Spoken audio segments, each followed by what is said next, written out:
Good morning. আজকে 27 তারিখ, আগামী 29 তারিখে ভোট, 28 তারিখে আপনাদেরকে যেতে হবে ডিসিআরসিতে।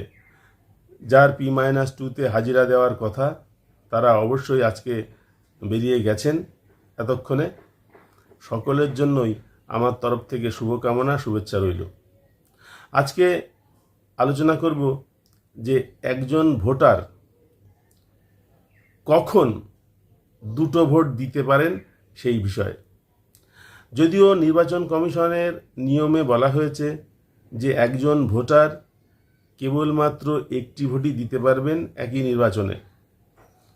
নির্বাচনে একাধিক ভোট দেওয়ার কোনো ব্যবস্থা নেই এবং সেটা দণ্ডনীয় অপরাধ। কিন্তু কিছু কিছু ব্যতিক্রম আছে, যে ব্যতিক্রমে কিছু কিছু ভোটার একাধিক ভোট দিতে পারেন। সেই বিষয়টা আলোচনা করব আজকের এই ভিডিওতে, তাই ভিডিও শেষ পর্যন্ত আপনারা দেখবেন, এই অনুরোধ রইল।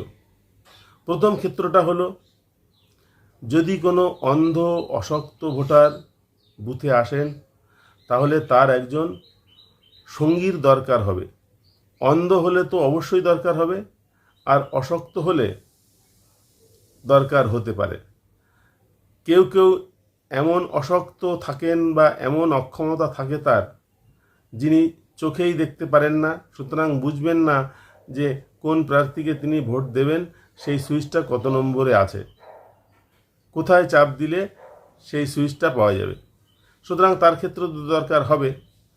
আর অশক্ত ভোটার এমন যার হাতের আঙুল নেই, একটাও আঙুল নেই, অনেকেই এরকম থাকতে পারেন যার হাত নেই, তাহলে তাকে তো অবশ্যই একজন সাথীর দরকার হবে।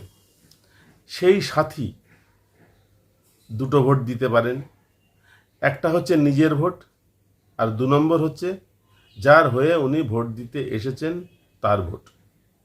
সুতরাং এক্ষেত্রে কালি লাগাতে হবে ভোটারের বাম হাতের তর্জনীতে, বাম হাত না থাকলে ডান হাতের তর্জনীতে, ডান হাতও না থাকলে বাঁ হাত যেখানে শেষ হয়েছে সেখানে কালি লাগানো যাবে। এবং যে সাথী ভোট দিতে আসবেন তার ডান হাতের তর্জনীতে কালি লাগাতে হবে, যা থেকে বোঝা যায় যে এই ভদ্রলোক একজনের সাথী হয়েছেন এবং ইনি এসেছিলেন, তার হয়ে এই বুথে ভোট দিয়েছেন। এবং একজন সাথী একাধিক জনের সাথী হতে পারবেন না, সুতরাং এই সাথী দুটো ভোট দিতে পারেন। 2 নম্বর অপশান হচ্ছেন proxy vote, classified service voter, CSV। সেই সমস্ত সার্ভিস ভোটাররা সরকারের এমন কোনো কাজকর্ম করছেন যিনি নিজের বুথে নেই এবং তার পক্ষে ভোট দিতে আসাও সম্ভব নয়। সেক্ষেত্রে নির্দিষ্ট ফর্মে আবেদন করলে নির্বাচন কমিশন CSV ভোটারদের জন্য একটা বিশেষ তালিকা তৈরি করে দেন। সেই তালিকাটা আমি দেখিনি, সুতরাং সেই তালিকায় কে ভোট দেবেন তার নাম আছে কিনা জানি না। যদি থাকে তাহলে সেই ভোটারের, ক্লাসিফাইড ভোটারের হয়ে যিনি প্রক্সি ভোটটা দেবেন তিনি দুটো ভোট দিতে পারেন। তিনি নিজেরটা দেবেন আর এনার ভোট দেবেন।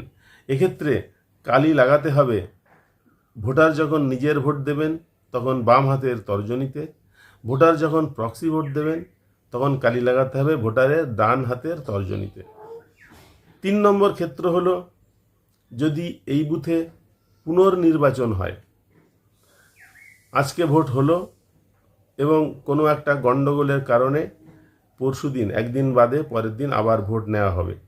সেক্ষেত্রে প্রথম ভোট তো তিনি দিয়েছেন, বাম হাতের তর্জনীতে আঙুলে কালি লাগিয়েছেন, এবং দ্বিতীয় দিন যখন ভোট হবে তখন মধ্যমাতে, তর্জনীতে কালি লাগানোই আছে, এবার মধ্যমাতে কালি লাগানো যাবে।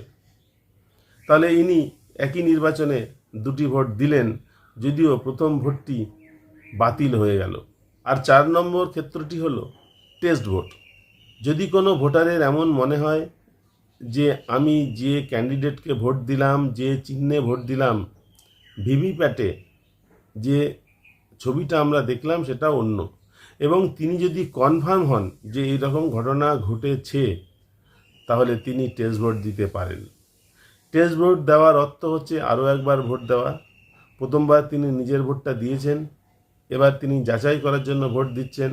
যদিও এই টেস্ট ভোটের ঘটনা প্রিসাইডিং অফিসারের ডায়েরিতে, ফর্ম 17C-তে এবং অন্যান্য আরও কয়েক জায়গায় লেখার দরকার হতে পারে। এই টেস্ট ভোটটি অবশেষে টোটাল থেকে বাদ দেওয়া হবে, কিন্তু ইনি 2টো ভোট দিতে পারেন। এই 4টি ক্ষেত্র আছে, যে 4টি ক্ষেত্রে একজন ভোটার 2টো ভোট দিতে পারেন।